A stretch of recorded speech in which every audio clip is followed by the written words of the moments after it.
Дараагийн мэдээлэл нийслэлийн хэмжээнд объектын гал төмөр ихсэж байгааг нийслэлийн онцгой байдлын газраас мэдээллээ. Онгор сар гал төмрийн улмаас 4 том хүн, 3 хүүхэд нийтдээ 7 хүний амнаас ирссэн байна. Харин гал төмрийн шалтгаан нөхцөлийг судалж үзвэл 45% нь ил галаас, 29% нь цахилгаан ашиглалтын угсралтыг буруу хийснээс, 17.6% нь яндангаас гарсан галын төлөөс үүдэн гал гарчээ. Он гарсаар нийслэлийн онцгой байдлын газарт ирсэн дуудлагын 31.8%-ийг гэр хороолол буюу амны орон сууцсанд гарсан, 5.7%-ийг Монгол гэрт, нийтийн орон сууцсанд гарсан гал 6.1%-ийг эзэлжээ. За өнгөрсөн онд гарсан гал төмрийн дуудлага мэдээллийг өнгөрсөн оны мөн үетэй харьцуулах юм бол гал төмрийн дуудлага мэдээл 31.6%-аар өссөн юм байна.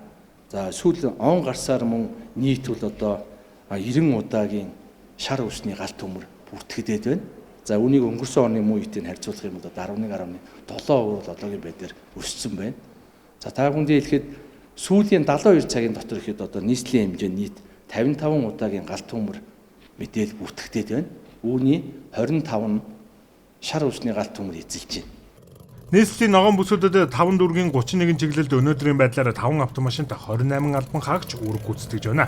Тиймээс иргэд та бүхэн хуурайшилт ихтэй хаврын энэ өдрүүдэд ил задгаа гал гаргахгүй байх, галын аюулаас урдчлан сэргийлж, орчин тойрондоо хяналт тавьж явахыг холбогдох байгууллагуудаас анхаарууллаа.